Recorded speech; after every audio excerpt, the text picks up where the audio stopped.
Welcome to Mental Millennials with your host, Shelby Friesen. Today, I'm here with Jason Madden, and Jason was actually my friend Cam, you guys had worked together at VitaSave, is it? Yeah, that's right. Yeah, so they had worked at VitaSave, and Cam had found your stuff through, I think, social media. Isn't your Instagram handle Holistic Gangster? It was. It's recently changed. Okay. but yeah, Holistic Gangster was kind of my my social media handle for a while, and then it's since changed to just I am Jason Madden. kind of stop hiding behind a pseudonym or an alias, and just stick with my own name. Yeah, because he said that the reason that he thought that you would be great on here is because you had been through some holistic things, and he knew about some psychedelic stuff that you posted about, and also that he said you're a comedian. I was at one time. Yeah. So many things. Yeah. Yeah. So he's like, man, I think it would be a really cool episode. And I was like, yeah, like I'd love to do that and get to know more about it. So what we've kind of narrowed it down to a bit here is that you had started in a corporate, found yourself in a corporate position and decided to exit that and enter the holistic realm and try a whole bunch of sorts of things, which is awesome. So I guess to start, I'm curious to hear more about the kind of corporate position and what kind of like shifted you to make that move, or what kind of realization maybe came. Sure. Yeah. I think, really pretty boring story to start is I think it was just, I didn't know what to do. I was the first one in my family to go to university. I think business was just the thing that was like, oh, I can get myself a good job. And, I had, I wasn't poor, but we had pretty humble growing up. So money was always kind of scarce and not something that was readily available. And so I think a lot of my conditioning became around success was about getting the good job, making money, benefits, climbing the corporate ladder. So that's ultimately what I chased. I went to university, got my business degree. First job was at Enterprise Rent-A-Car right out of university. And that was what did you do there? I was a manager there. Okay. Started off as just like the management trainee or whatever program it was, and then kind of worked my way up. But ultimately found myself in a large national insurance company working as a district supervisor. And just continuing to climb that corporate ladder and make the six figures and do all those things. But the rest of my life was kind of in shambles. I think I was just unhappy. I was just unhappy. And so that showed up in relationships and other things, and ultimately just kind of ran myself into the ground, just didn't take care of myself mentally or emotionally.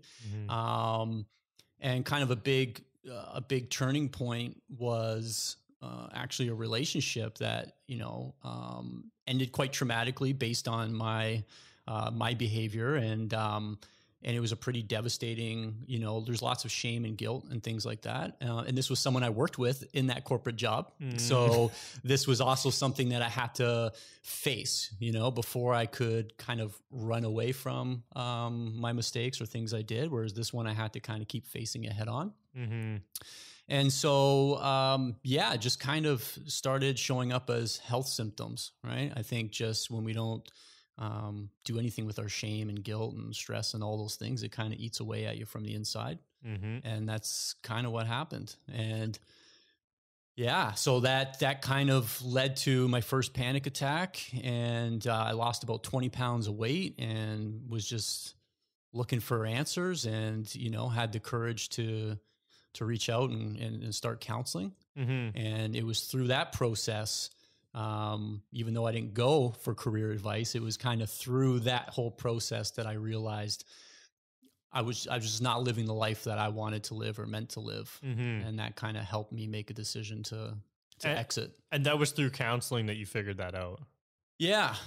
As probably a lot of people, it was one of those things, especially as guys. I think I was looking for the quick fix initially. It was like, okay, I need some help. Okay.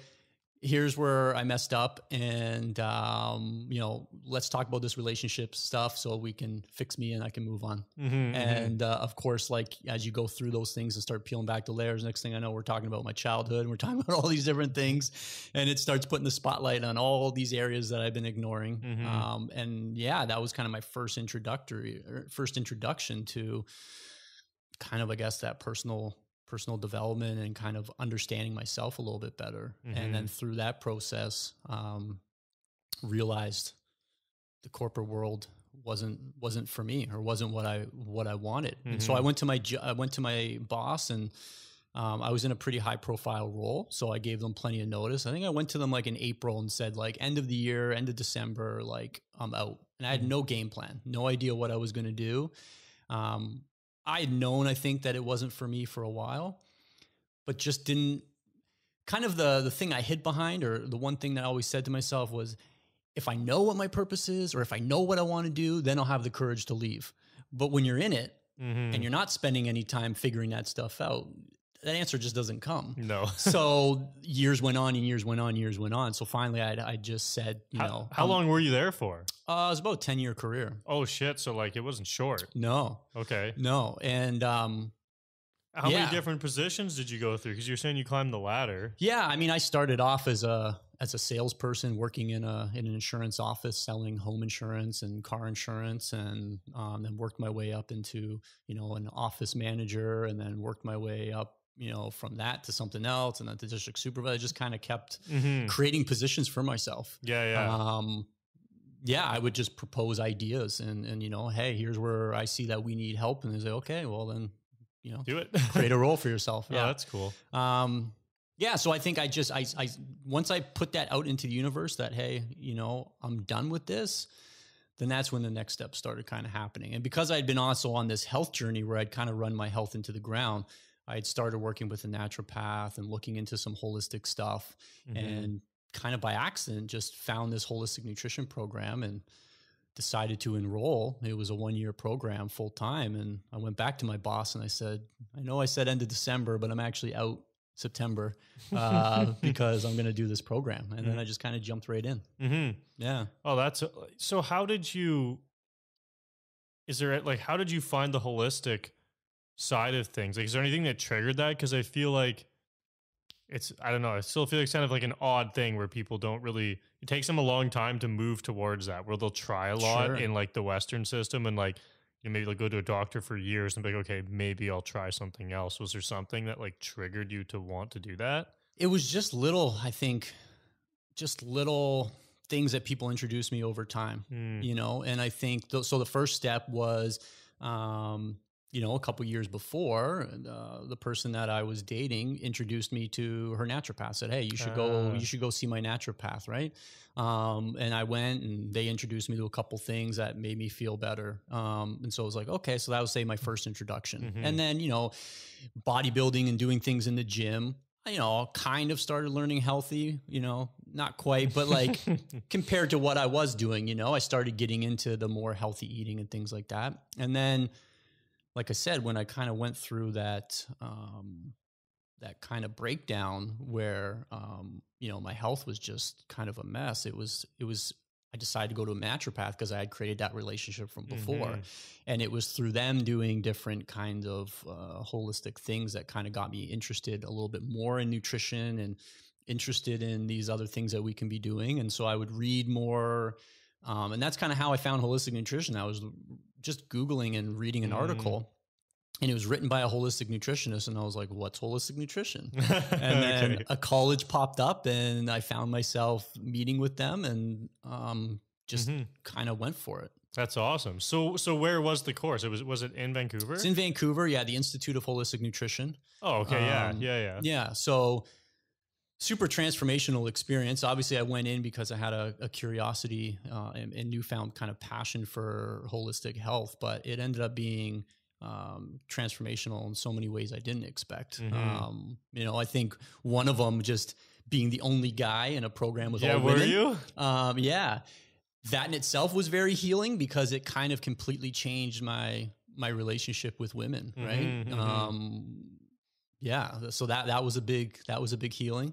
I do notice that it's funny because I myself did a nutrition training as well, but not the 1 year like long one. I did a short kind of like, I think it was 3 months. But similar, every time I went and I show up for like the kind of starter weekend, I'm like, I'm the only guy here.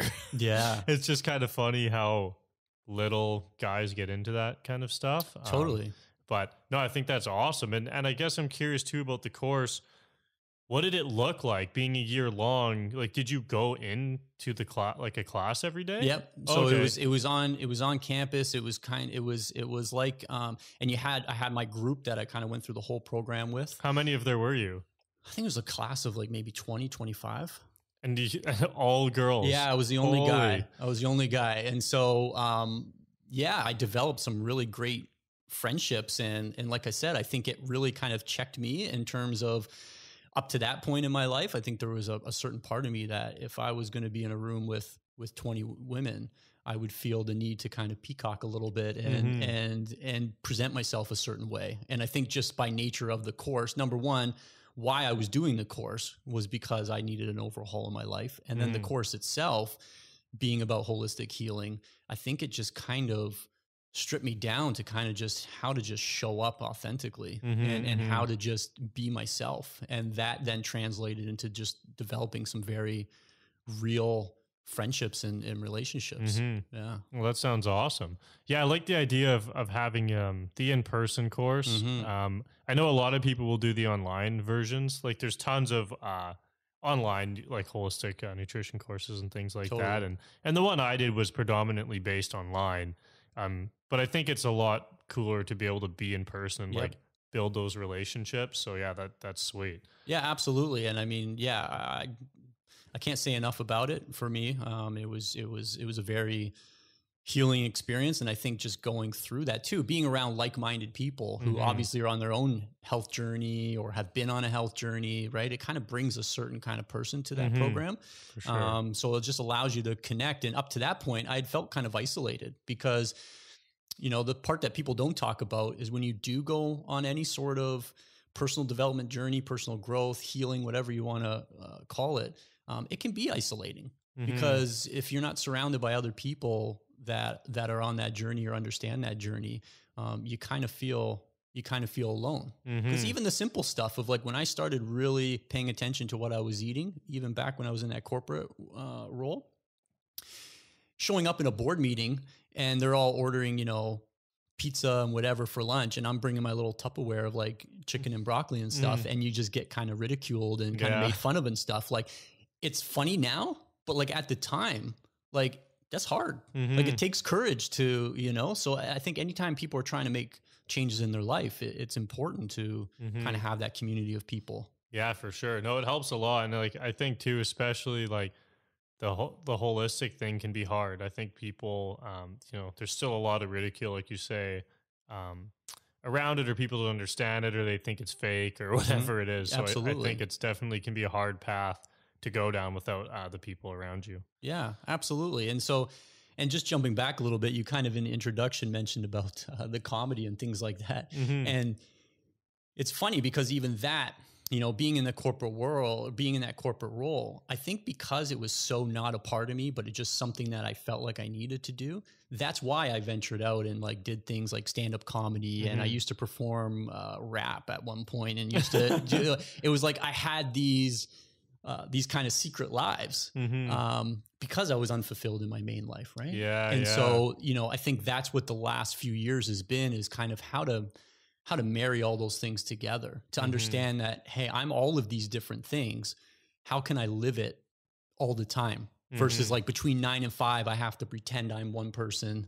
Yeah. And then on weekends, I'm this other person. And then over here, I'm another person. I think that's what also caused a lot of stress and internal pain too, is that, you know, you're kind of, at least for me, playing these different roles with different people rather than living a life where I'm just me. Yeah. No, that's a really good insight. I like that. So you did this course. It was a year. Yep. And you just kind of took a step straight out of the corporate world into right into that, like quit my job. You know, I was fortunate enough to have some money saved away where I knew I could live off of that for a year and not work. Yeah, just dove right in. I mean, that's kind of my personality. I knew if I was going to do it part-time, because there was part-time options. I knew if it was like, if I had 1 foot in and 1 foot out, like I just knew I had to kind of pull the cord and just jump in and have no safety net. Yeah, I think that's the best way to do it. Well, I mean, maybe if you have the means. I don't know if it is, but that's what I always do too. It's kind of just, you just go for it. And I mean, worst case, you can get another job. Well, that's kind of how I felt, right? I was like, I've built this career. I have a resume. Like I can do this. You know, I didn't know where the course was going to go. I mean, it was ultimately a year to figure how to take care of myself. That's really what the motivation was. And then figure out work after that. But once I was in it, I realized there's no going back to the kind of work I was doing. I'll figure out how to make a living in this, right? And so that's taken many different shapes and forms over the last few years. But yeah, that's kind of where it all started. Sweet. Yeah. So I guess like I'm curious, like post course, like you did this course, you figured this out, like well, you know, learned a lot about obviously how to take care of yourself. Sure.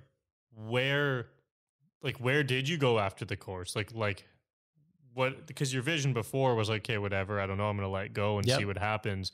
How did you feel? And like, what were you feeling like jumping into once that course was over? Yeah. Once it was over, it was a whole nother scary thing. the doing of it was pretty easy for me. Yeah. Afterwards it's like, oh, well, now I got to kind of face real life and go, okay, how am I going to support myself? How am I going to make money? What am I going to do? And I still didn't really know. Sorry. Yeah. Don't want to cut you off, but just, did they like offer anything to like help you get hired somewhere, or did they give, did they have anything like that? Yeah. So part of the program, there's like a co-op component of it. Okay. So you do get some work experience, and a lot of times that can lead to, jobs or connections or things like that. But again, it's not going to be these super high profile jobs. No. It's going to be, you know, not much more than minimum wage probably. Yeah. Like, I don't really know what you do with that, like training. I know some people who do it, and I know some girls who work at like supplement store and stuff too. And they use it for that. But yeah, I don't really know a lot of what you would actually use it for. I know most people honestly do like what you did too. And why I did it was just for me. Like I wanted to figure out my own life. I didn't really have a big business or job idea in my mind behind it. I don't know if you did or not. Not really. I was kind of just seeing how it would go. I think I wanted to, you know, possibly work for myself. I just didn't really know. Yeah. I just didn't really know. I just knew I didn't want to go back to what I was doing. I think the people that really are the most lucrative or successful with it are the ones that build their own businesses out of it. Yeah, right? exactly. Like I have lots of people that I went to school with. I mean, they're doing great things. You know, they've built their own business in a specific niche market where they're helping people with a certain health concern, and they're offering online coaching and all these different things. You know, initially I worked with athletes for a while. So I was doing sports nutrition and working with athletes in various sports, and it was fun. It was good experience. I think just as we'll probably get into, as I kept going, I just kept getting kind of like the nutrition was really important for me. Just didn't feel like it was my ultimate calling. Okay. So I still believe in nutrition. I still help people with nutrition when they ask. But I think I just kind of kept being like, okay, this is kind of fun and interesting, but there was still that something kind of missing for me of that ultimate fulfillment. And I think it was, okay, there's other areas that I want to help people in too. Right. I think one thing I do think about nutrition, and, you know, you can maybe share your experience too with it, is I feel like learning about nutrition, and specifically holistic nutrition, it's kind of like a gateway. Like it's a door into personal development, right? Like there's different entry points. Like someone may start with yoga, someone may start with seeing a personal trainer, someone may start with nutrition. It's like this entry point. And then once you're in there, now it opens you up to all of these other kind of things in the holistic health space. And so that's one thing I do appreciate about nutrition, is I think it's something that we can offer to help people with whatever thing they're struggling with. You can you can help them through diet and nutrition. And now they're feeling better mentally, they're feeling better physically. And now they're prepared, and they're a little bit more open to now exploring maybe some of these other things. So I think for that reason, it serves a purpose. And I think that was the piece that I always wanted to kept going to more. And I almost felt limited with just talking about nutrition. Like, okay, you want to build some muscle and, you lose some fat. Like, yeah, I can help you do that.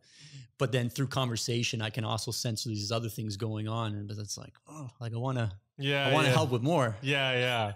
No, yeah, I agreed the same thing. Like you said, how it kind of just opens a door. And that's what it did for me. It was the first time I'd realized like, shit, there's more to this than just like, you know, doctors and getting some antibiotics or whatever it might be. Cause I never thought it made a difference. And when I went to a naturopath and he said, okay, well, let's change all this stuff in your diet right away. I was like, well, why does that actually do something? Yeah. And I just never thought about it. So it can give you that belief switch where you kind of just go, oh shit, like that makes a difference. What else does this as well? And you kind of just keep diving into new shit and trying stuff.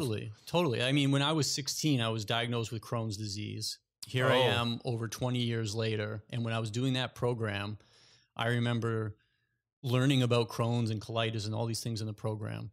And my mind just being blown about, like, to be honest, kind of how simple it was to treat holistically if you know what you're doing. Yeah. And I remember thinking, you know, because I had been diagnosed like 20 years ago, I was like, okay, well, a lot has changed in 20 years. Like I felt very, very good about that. And so then I went and like I Googled like the Crohn's and Colitis Foundation. And then sure enough, like the first line of the first paragraph is like, if you're diagnosed with Crohn's or colitis, there's no need to change your diet. And I was like, oh, well, we're not that far ahead than as I thought. Yeah. So it's like, here I'm in a school where they're teaching all this stuff, but still it's not mainstream. No. Like, it's still not the way that most people are getting treatment. No, not at all. Yeah, I mean, it seems like it's making some headway. Yeah. More so now, but there's still a long way to go, I think. Yeah, I think there's an awareness. I think people have reached a point where they're starting to recognize for themselves that, you know, going to the doctor maybe isn't enough, and that they need to kind of take ownership of their own health. And yeah, I think what we've gone through as a society in the last 6 to 8 months, I think further puts the spotlight on that, where it's, you know, okay, we got to do something about our health here. Right? And oh, for sure. Yeah. And I think that's really it. We have to kind of be our own doctors, and there's people we can go to that that can help us and figure it out. But there does need to be that ownership, right? It's not just, I'm going to put my health into this person's hands. It's, who can I work with collaboratively on my health? Right? Yeah. You definitely have to put it in your own hands. That's for sure. Yeah. Yeah. So that was kind of the nutrition piece. And like I said, doing some nutritional counseling and, you know, working at VitaSave and doing these different things. And then it's just kind of kept evolving. Yeah. So when you said it was another scary thing when you left the nutrition school. Yeah. What was that? Well, I think because while I was in that, you know, bubble, so to speak, of learning and being in nutrition school, you just feel like, wow, okay, I found my tribe, I found my community, you know, I'm enjoying learning all of this different stuff. And then when it ended and you go back out there, there's still a lot of, you know, conditioning and I think ego stuff coming up, and, you know, having still in the back of my mind of coming from a place where I made 6 figures. And then looking at job prospects that are like $17 an hour. You know, it's a bit of an ego trip, right? Yeah. Like you're humbled. And so I think just further, again, kind of getting aligned with what is actually important in my life, because so much of my life, there was that conditioning and belief system of what a successful life looked like. There was still work to be done in that part, right? Yeah. And kind of letting go of some of that stuff, and like, ultimately, what is it that's important to me? And even looking back on it, even when I was making really great money, most of it was wasted on stupid stuff. Yeah. And it's wasted on stupid stuff because I'm unhappy. So, you know, you kind of realize you don't actually need as much money as you think. But if you're really unhappy with your life, then you're constantly in need of more money to keep buying these short-term fixes that you think are going to make you happy. Yeah. So that was one. That was one lesson, I think. And I think just continuing to navigate where my place in the world was, or what I actually wanted to do. Again, I think I got stuck on this idea that, okay, I've left this corporate job, so now I have to prove that it was worthwhile. Yeah. So I have to become this great entrepreneur. I have to, right? And you start putting all these other pressures on you. And I put pressures on myself for sure. And then you kind of get crippled by just that pressure that you put on yourself. Yeah, for sure. So what was your next step? Like, what did you end up doing then? Like, as you're looking through jobs and things, like what did you actually end up doing? Yeah. So I had my own clients, right? So I started Okay. slowly building that and kind of working with clients, and then working at, VitaSave and kind of putting those things together, and kind of doing a few, it was basically working with clients and then always kind of having a part-time job. Okay. And then, as we talked about before we started recording, then someone came knocking on my door, and there was a position where they needed somebody to actually run the college that I went to. Okay. And that was kind of the... How long was that gap? Like, so you left the college, and then how long did you have until they actually asked you to do that? And why did they? So I'd done some part-time work with them. So I was working like a couple days a week there, helping out with some different areas. And then, so they knew me and were familiar with me, and familiar with kind of my skill set and kind of my career history. Yeah, it was probably about 2 years after finishing the program that that opportunity came up. That opportunity came up, and it just seemed like the right fit. Again, it even took me a while to make that decision, because there was still a part of me that's like,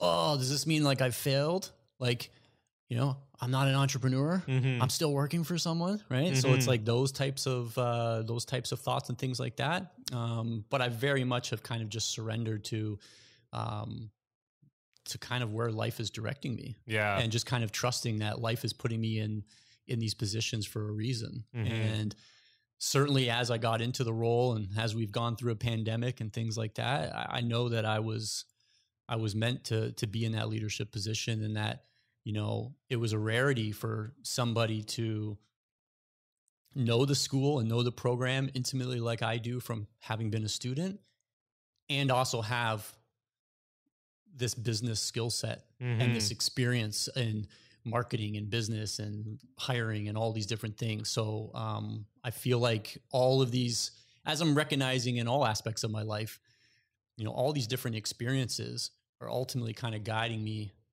and putting me in a position for what I'm meant to do, rather than looking at it as, I'm jumping from this thing to that thing to, it's all building valuable experience, and just trusting that life has a plan, and just kind of surrender a little bit to that. Yeah.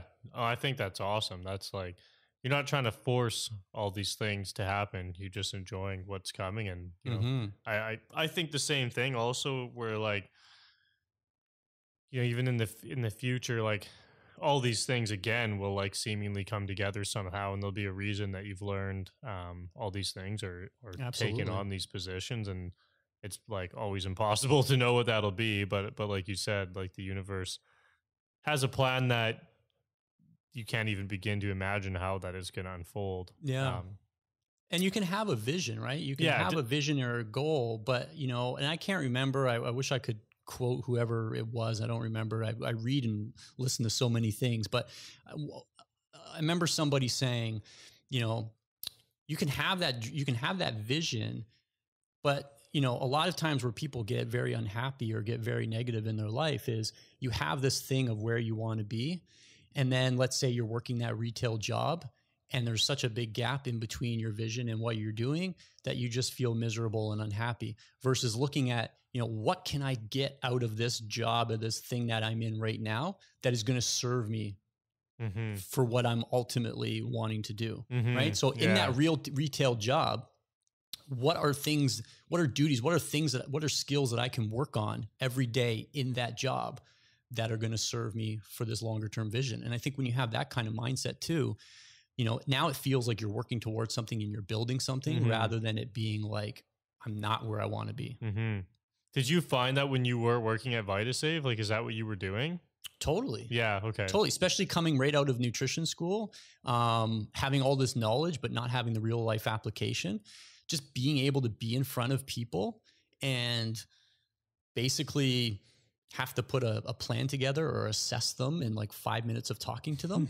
It's a great skill set to learn, right? If I meet you, okay, you know, you walk in and you're, hey, I just came from the doctors and they say I have IBS or whatever. I got like 2-3 minutes with you to kind of figure out something. That's a fun challenge. Yeah. And it also kind of, so it developed, you know, being able to talk about these things that I had the textbook knowledge, but how do I actually apply it? How do I help people? How do I convey it in a way that isn't this complicated scientific stuff, right? How do I just help people in the moment or bring some sort of new enlightenment to them, right? So, yeah, it was super valuable for that, just the application of the knowledge. Yeah, that's awesome. Yeah. Yeah, I like that idea of like, and I think it's so easy to have that huge vision, and it can be, like you said, you just can cripple yourself where you go, okay, like I'm not getting anywhere. It's so far away. How am I supposed to do that? But realizing that, you know, everything you're doing right now, something's going towards that. Absolutely. And I was also interested in what you said about how you just realized, like, I don't know, you kind of realized like you weren't happy and you were working towards these things and the money and all that stuff. Like, is there anything you were doing in that time that was like making big realizations? Because like you went and you did the nutrition school, and like what did you do outside of that though? Like I feel like that would be like, you know, the nutrition school is kind of in place of like your day to day, or you were realizing like in the corporate world you weren't happy and you saw the counselor and stuff. But like, what were you doing like outside of those in like what you call like your personal time? Sure. Because I feel like you're probably, like you said, you read a lot and watch things. I think that's what's important, because a lot of people will, you know, have the same realization as you maybe, where I'm not happy, but then they will just go home and watch Netflix for 5 hours. True. And then, or they'll just go home and I feel like I usually see a big gap in what people who make these shifts do outside of that, like, you know, kind of work hours kind of thing. Yeah. Well, there's a few things. So, you know, one, obviously, you know, leaving my job and taking myself out of that environment and putting myself into an environment with like a whole, like, you know, new people, different community. That in itself, like I said, you learn a lot from those people. But then I also made a conscious effort of, you know, I didn't do any dating. I didn't get any relationships at that time, right? Because that was something that I had recognized through counseling. That was a big part of something I needed to do, right? I always was from one relationship to the other. And you know, so even just creating that space for the first time really probably in my life to dedicate a whole year to just me. Yeah. And to be by myself and to be comfortable by myself. Right. So going to school full time and then, you know, obviously studying in my own time, but just learning how to be alone and be okay with being alone. Right. For me, that was what I needed, is to just not distract myself through relationships. And very much of what I've been on is a self-love journey. Right. A lot of what I was trying to heal for myself, I was trying to heal through other people. Right. And so by being in relationships, by, you know, dating, you know, all these different things, a lot of it was because I was seeking some sort of love that was missing. Yeah. Until I realized that like, it's me who needs to fill that for myself. Right. And then I can build something with somebody else. So that was a big thing in terms of specifics. You know, someone like Brene Brown was probably one of my first kind of introductions to, I guess you would call the self-help stuff. And that happened in that relationship. I said that was kind of a pivotal catalyst for a lot of this, right? If it wasn't for that one relationship that ended really badly, who knows how much longer it would have taken me to kind of take ownership of, fuck, I need to fix my ways. Right. And so it was in that relationship that person introduced me to Brene Brown. And so that kind of, you know, I read her book, The Gifts of Imperfection, and like watched her TED Talks and stuff. And so that was kind of like a first introduction. And then going through nutrition school, continuing to find out about different people and read different books. You know, The Untethered Soul by Michael Singer was a huge one. yeah, I'm sure as we continue talking, I'll bring up more references, but, yeah. And then, the simple things, well, maybe not so simple, but, having a journal practice, learning to, like I said, sit with myself and write without judgment and kind of check in with myself. Learning a meditation practice, how to be silent and just kind of, observe what's going on in your mind. Right. All of these things. And it's a continual practice. I think that's the one message I always try to get across to people. And probably one of the reasons that a lot of people don't take on this work is there isn't really an endpoint. Right. So it's not like I'm going to go to counseling for a year, or I'm going to watch some documentaries and read some books, and now I'm fixed. I've reached this place of enlightenment. It's like every layer that you peel back, it kind of reveals more problems and more things that you need to heal. And then it's this continual journey. And I think, even for myself, there's been parts of the journey where I kind of go, man, I wish I could kind of be unaware again and turn back around. Right. Because it's like, once you're aware, there's certain things that you can no longer tolerate or ignore. But sometimes it's just constant effort. And then kind of, when I was naive and unaware, like the saying, ignorance is bliss. But it's, at the end of the day, it's really not, because you're probably miserable. Yeah, exactly. So you're unaware, but you're also miserable. But becoming more aware, you just become more aware of your shit. And you, like I said, I keep learning more and more stuff, and go, every time I think like I've reached this milestone, like, I'm still really fucked up. Yeah. Yeah, it's kind of funny. Yeah, you're always kind of like that, where I'm same shit. I'm just like, fuck. I'm like, okay, I've got it now. Like, I'm good. And then it's like, or because I've been doing life coaching for the past year and a half now. And many times I will go, fuck, like, why haven't you even seen this guy anymore? Yeah. Like, I don't need a fucking life coach. I was like, I'm fine. Like, I'm feeling good. Fuck it. Like, and I'm like, hey, whatever. I'll just talk to him this one last time. And then I go in and we chat, and then I leave, and I'm like, God, I'm an idiot. I can't believe I thought I didn't need to go to that. Yeah. And like every time, it's crazy how you can kind of just like think you're there, but then as soon as you, I don't know, it's just always work. And even, like even the point I'm at now, where it's, I have to kind of keep reminding myself that, you need, like, we all need help from others at any stage. So you grow and you get to this new stage, and maybe you just need a new coach or a better coach or a different coach, but you're never going to really get to a point where like you're the guru who can do it all alone. I really don't think there's such a thing, right? There's a lot that I can share with people, and there's a lot of people that may look to me and be like, wow, like, so much, like I can be a teacher. But as much as I'm a teacher to them, I'm still very much a student of life, learning tons on my own from other people. Right. And so I think that's kind of the journey, is being the student and the teacher always. Right. And sharing, but not thinking that you have it all figured out. Yeah, I know for sure. You still have to be like getting the information and stuff elsewhere too. Yeah, I like that. And you mentioned some stuff about like psychedelics. I was curious a little bit about how you got into that and what you sort of did with it. Yeah. So again, I kind of call it like, I guess, planting seeds, and there's probably people that might listen to this, and some of the stuff I say might plant a seed for them. But yeah, I think there was just different stages. I'd heard, maybe 4 or 5 years ago, I worked with a personal trainer, and he was a real kind of like, I don't know, he had like Viking blood. He was very intense. And I remember one time him telling me about ayahuasca, and at the time I'd never heard of it. And he kind of explained it to me.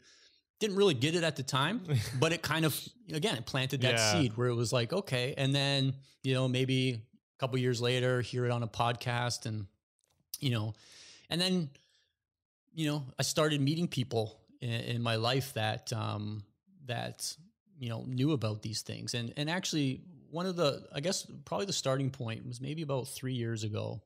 I had been reading about magic mushrooms, right? And some of the research that was going on about, psychedelics and mushrooms and how they can be so beneficial in kind of, awareness and bring you these insights and healing and things like that. And my only experience had been in university, where it was just to get messed up and have fun. Yeah. Yeah. And so here it was like, I hadn't done something like that in over 10 years. And so anyway, I had been kind of researching that and just kind of curious about it. And then I was at a holistic event, and I met a guy who had done the program that I had done. He was alumni. And we just got chatting about the universe and life. He was kind of an eccentric guy, and just had this worldly stuff to share. And it was right up my alley, where I was ready to engage in that kind of conversation. And I had mentioned to him, how I'd been doing some reading on mushrooms and how I'm thinking of reintroducing mushrooms into my life, but using it as therapeutic medicine as opposed to just some fun thing. And so we had a good conversation. Then a few days later, he showed up to my work, and he brought me like a David's tea canister. And he was like, "Hey, like, these have been super helpful on my journey. I don't have use for them anymore. I want to pass the gift on." And I opened it up, and it was a bunch of magic mushrooms. So it was kind of like the universe literally handing me, handing me the medicine. And so I probably kept that for maybe 6 months, and then, kind of got to a point where I was like, I'm going to do this. And, I kind of planned a day, and I took a handful of mushrooms and went and found a place in a park, and I brought a journal and headphones and a blanket, and was like, okay, like, I'm just going to go for the hero's journey here. And, almost immediate regret when I consumed them at first, because it was a bumpy ride up. And, it kind of, I remember having the thought,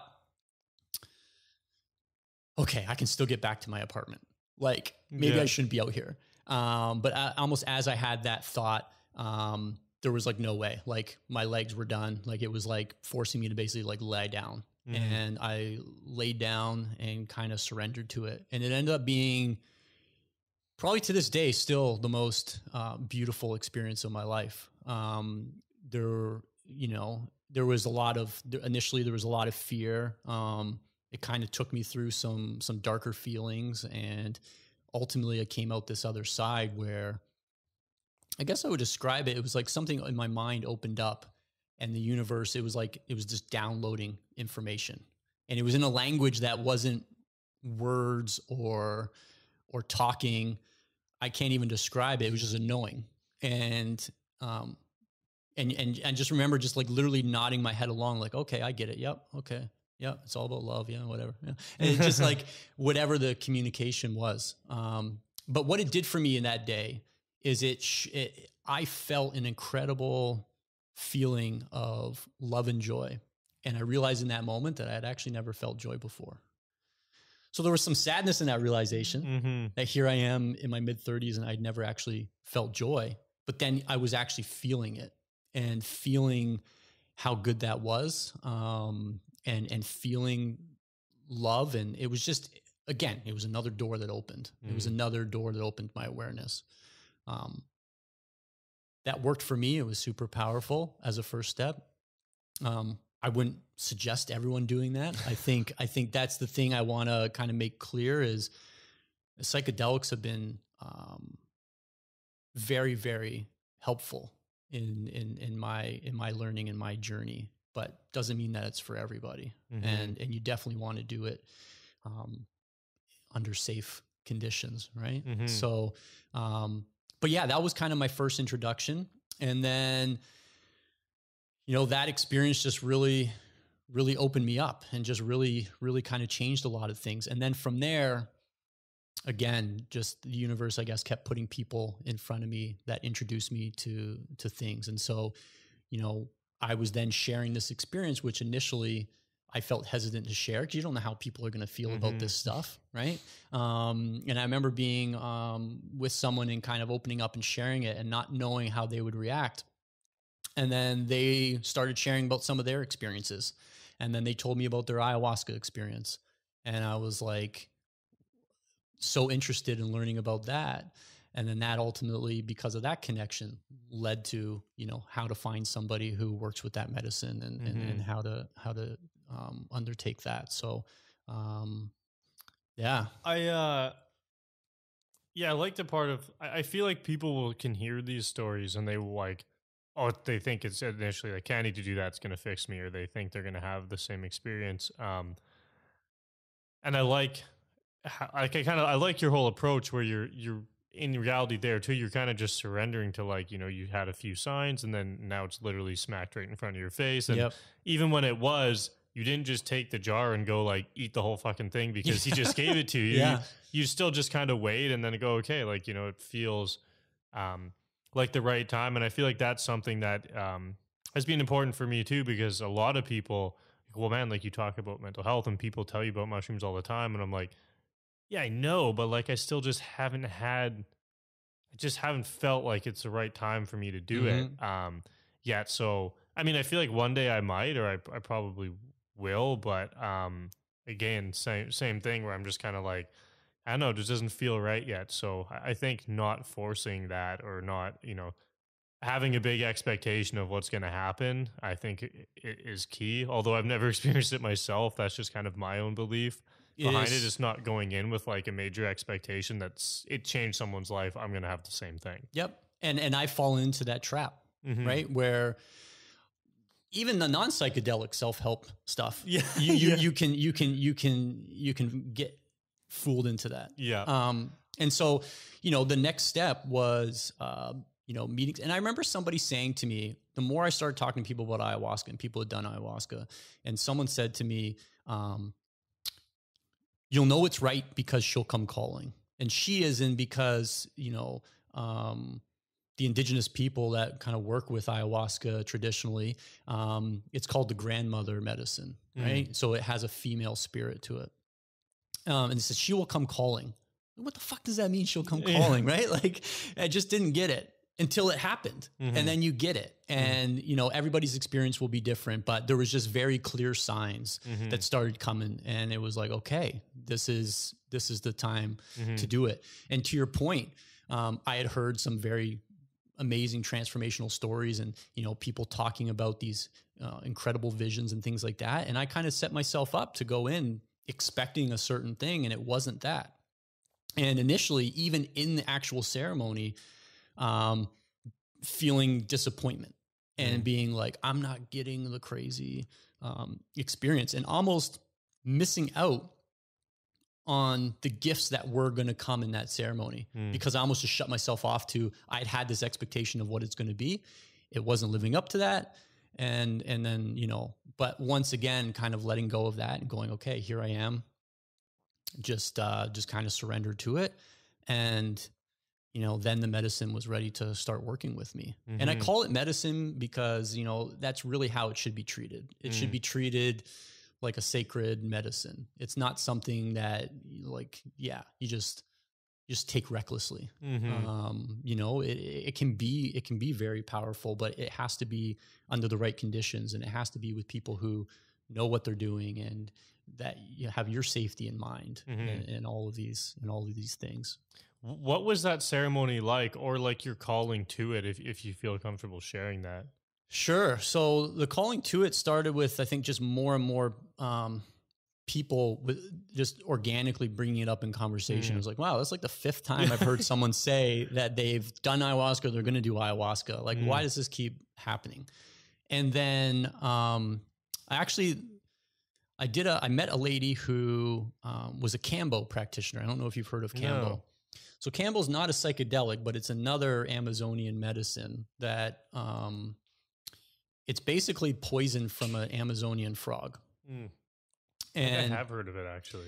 And the idea of it, or how it's used traditionally, is to cleanse out your body of all like physical toxins, but also clear out emotional. And so, I got talking to this lady about it, and I was like, like I went and tried it, and I booked a one-on-one ceremony with her. And so what they do is they literally they have like a piece of wood, and they like burn a couple holes in your skin, like just the top layer, and then they place the poison on that wound, so it gets right in your bloodstream, and you're essentially having a reaction to poison. Yeah. It's a scary feeling. Like, you know, my throat felt like it was closing up. My face just like felt like it was going to like burst. I could actually feel blood, like the blood moving through my body and rushing through my body.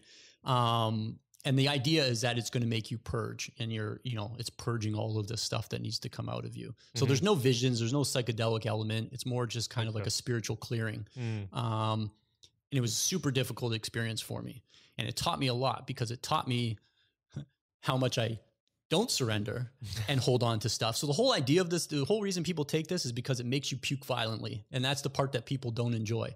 I was not throwing up from it, because whatever my body was trying to get rid of subconsciously, clearly I was holding on. So it was just this emotional baggage that I was just holding on to and not letting go. And it literally felt like I was wrestling with a demon. I remember it just feeling like this big dark cloud over me, and just this thing that needed to get out of me that I wasn't letting go of. And so that kind of gave me some insight into, you know, I did eventually throw up and kind of finish that, but I'd never been so exhausted, and it was just and it was only 20 minutes, but it was like a very difficult 20 minutes. And it left me just with this sense, this knowing of, okay, there's some unresolved anger, and there's some dark shit in there.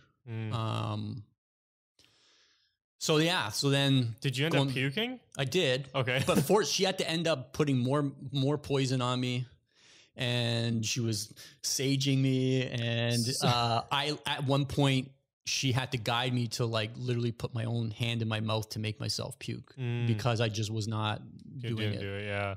So they don't have to like antidote you or anything. Like it's not going to kill you. It's not going to kill you. They give you enough that it does the job, but they don't have to like take any precautions or whatever. No. Okay, cool. No, but it is a scary feeling, because you are having a poisonous reaction. Oh, and so it does feel like you could die.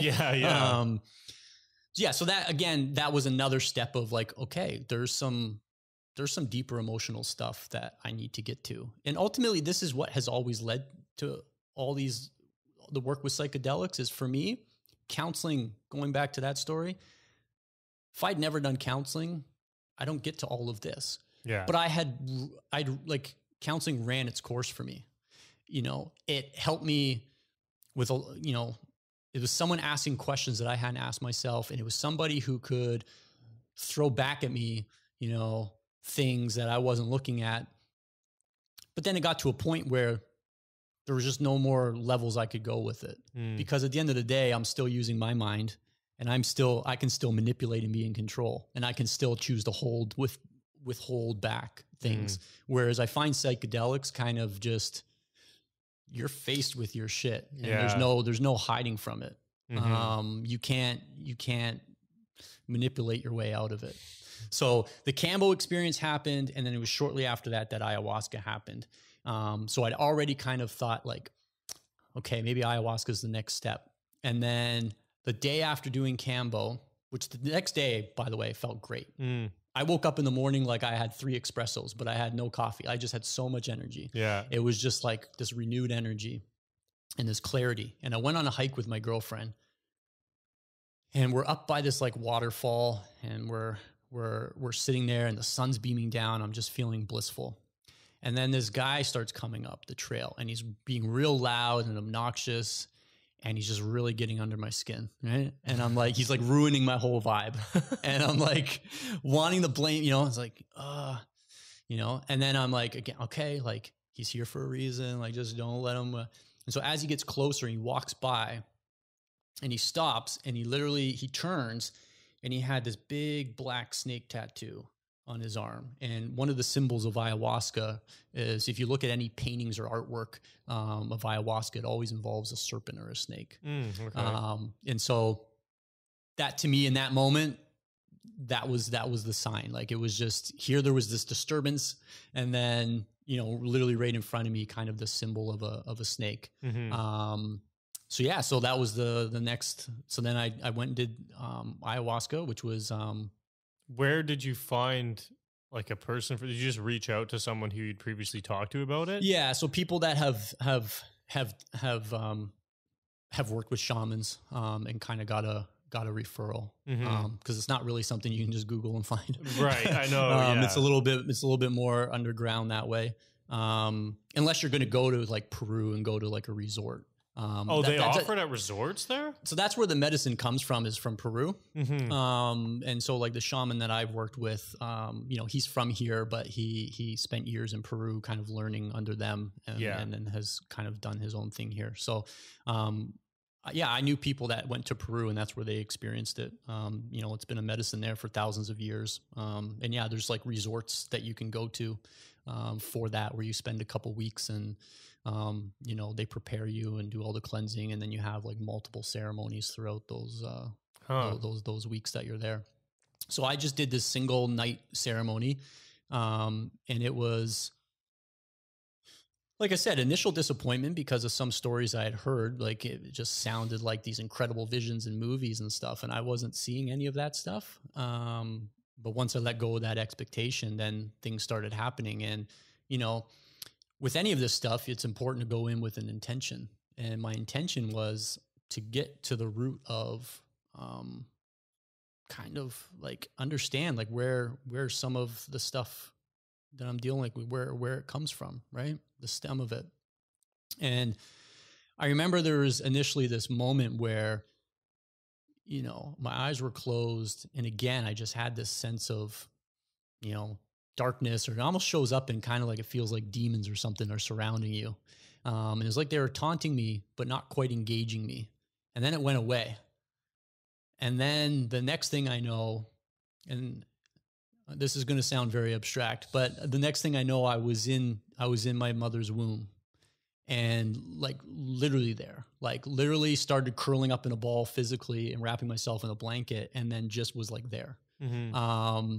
And it brought me to this place of just, there I was, and I could feel all my mom's anxiety and pain and trauma. And when I say like feel it, like I felt it, like it was overwhelming. Like I'd never cried so hard in my life. Like it was just, I just wept, but in the best way, because it was just this huge release. And in that moment, I knew how much of my stuff I had gotten from my mom, right? Like how I'm carrying a lot of her pain and her anxiety, and the anxiety that shows up in me.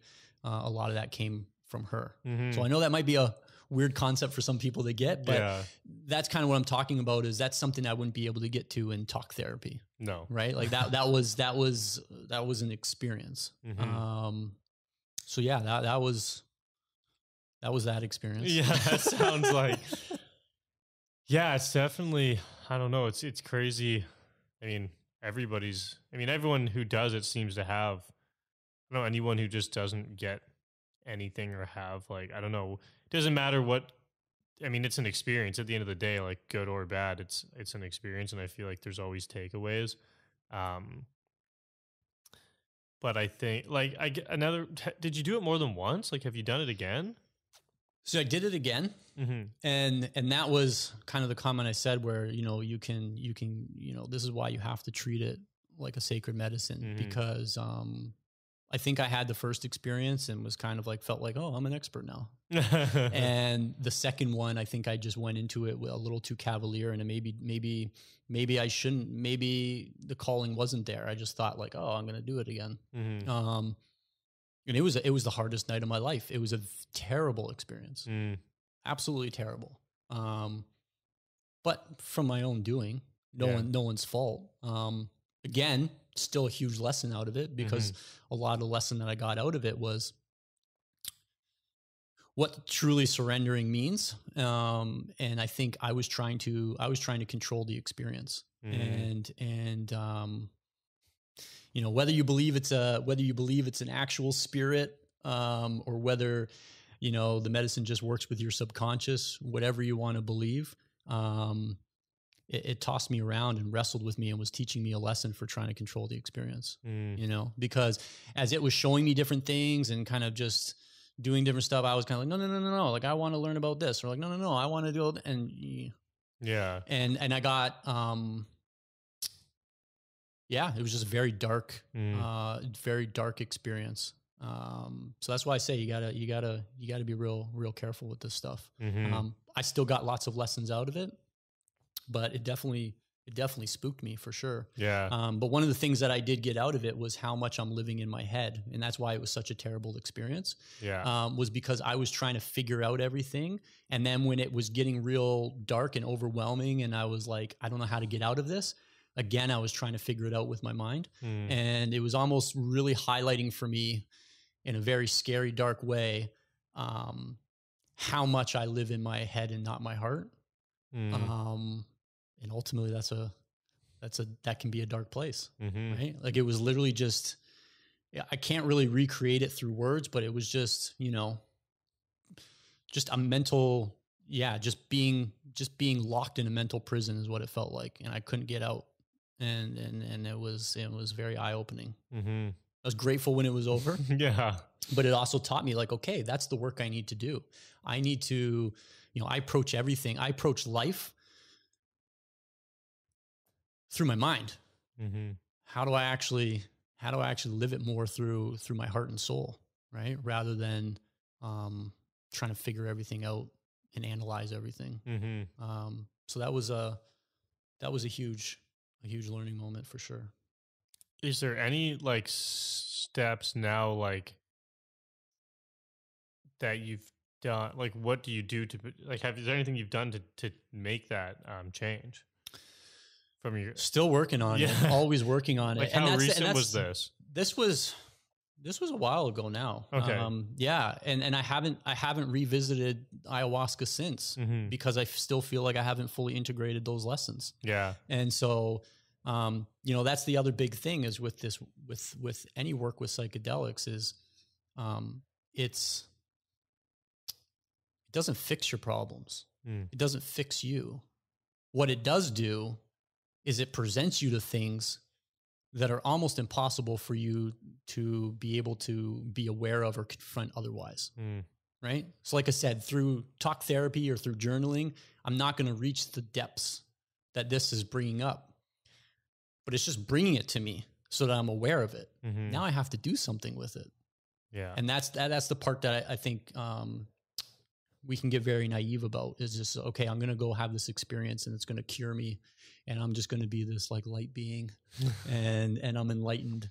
And it's not, it's just going to show you the work that you need to do. And that's a blessing. That's a gift. Yeah. And certainly I wouldn't have learned those things, I don't think, any other way.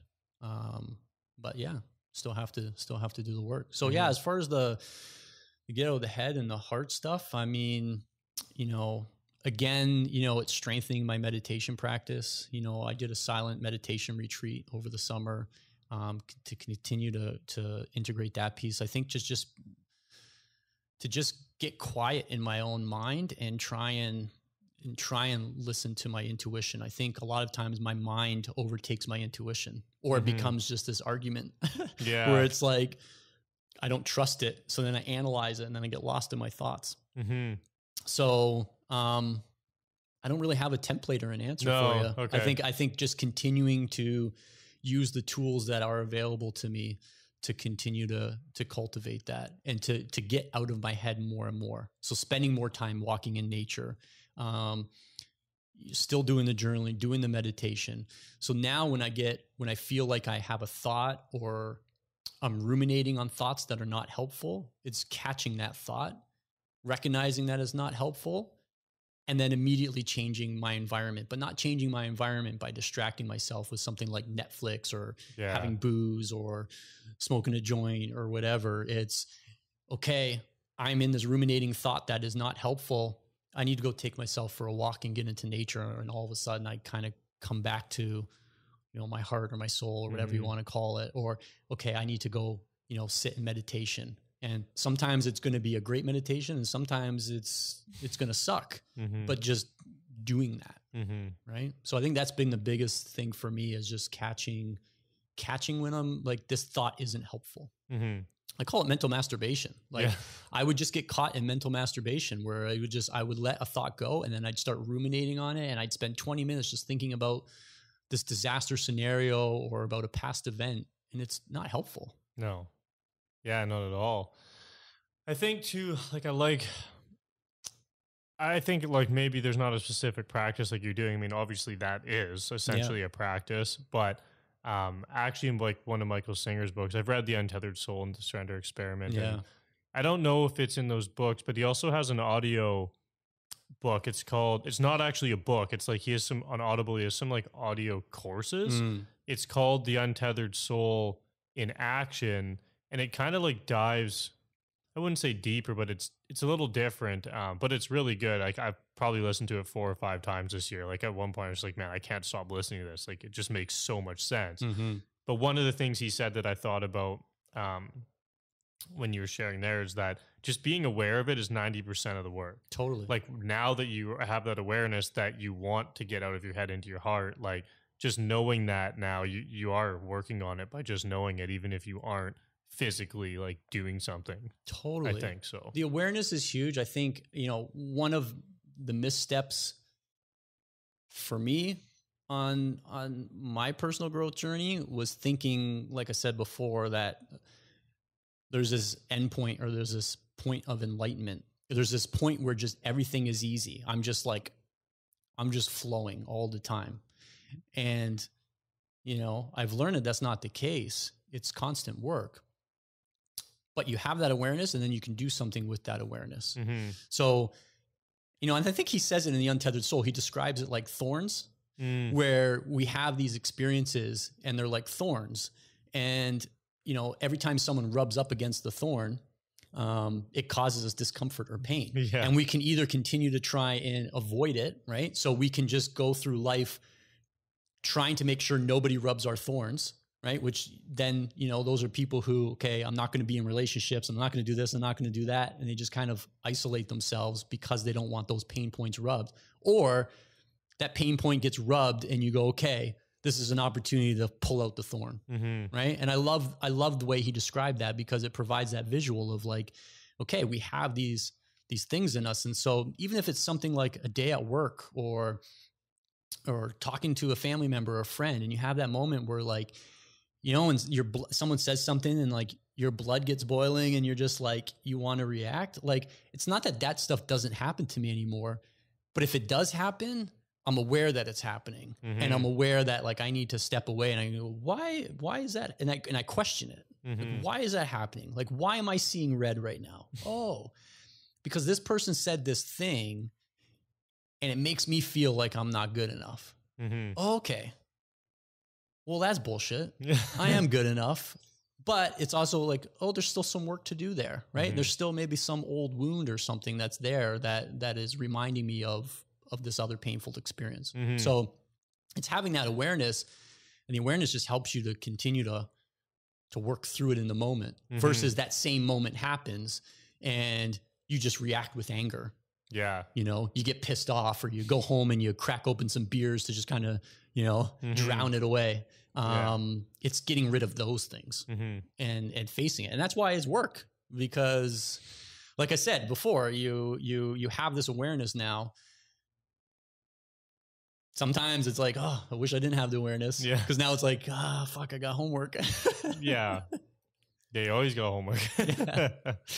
Oh, man. Yeah. I think it's been, I know it's been like really cool to hear all this stuff. And like a lot of it is, it resonates a lot with like my life and things that I've like, realizations I've recently made and things like that. So, I don't know, like it's been good. I like listening to this and hearing it all. I was curious, like, I don't know, is there anything else that you feel like, I don't know, like, I don't really know where to go with it now. Like, what are you thinking? I know I kind of just threw a lot at you I'm there. like, okay. I think, I guess I'll just share kind of what I know to be know to be true. And I think, continuing to be curious, right? Being curious, I think, is very, very important. Being curious of why you behave a certain way, why you have these certain habits, and then being compassionate with yourself to know that even when you do have that awareness, that you're still gonna fall back into bad habits. Just because I've read The Untethered Soul and done a few psychedelic journeys isn't going to erase 30 years of, bad habits and conditioning. There's still that program running.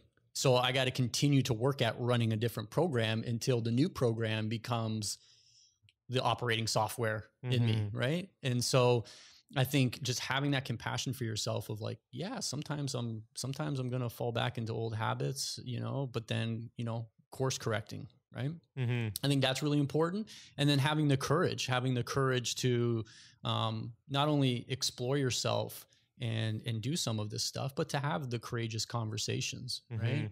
That's something that's been huge for me, is to, like in my relationship, if things come up, having that vulnerable conversation of, hey, I'm feeling this right now. I know that wasn't your intention, but here's how it made me feel. Here's the train of thought. I know this train of thought is crazy, but I'm having this train of thought, and then we can talk about it. And then it further allows us to connect and understand each other versus being isolated and just staying with those thoughts. Right. Because that's what would happen. I mean, especially as men, we tend to just kind of put up this armor and pretend we have it all figured out and nothing bothers us, but things are bothering us. Right.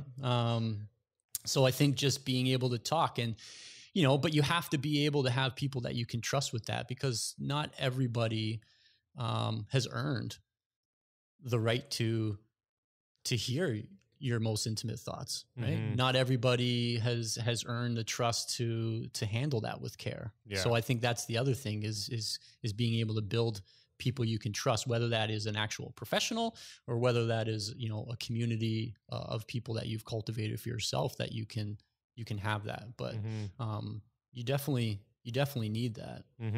It's something that I still continue to push myself to do, because I very much have been a loner for a large part of my life, where I'm social, right?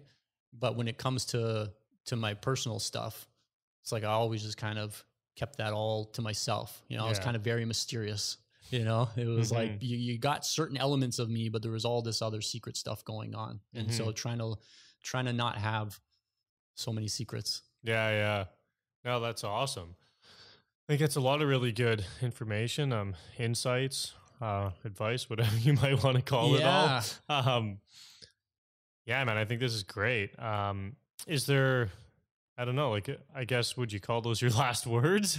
Is there something? Yeah. I feel like we've covered a lot of your story and a lot of the, the kind of shifts and things you've been through and experienced. I don't know, is there anything else that has been like powerful for you that you feel like you want to share? No, I think you're right. I think we did cover it all. I think I will just, probably reiterate the fact that, wherever your starting point is, just start somewhere. And, and be compassionate with yourself. Patience, compassion, and courage. I think those will guide you. Yeah, that's great, man. I agree. And I think people are going to take a lot out of the episode and hopefully. Yeah, I hope so. And, people are welcome to, probably the best, follow me on Instagram.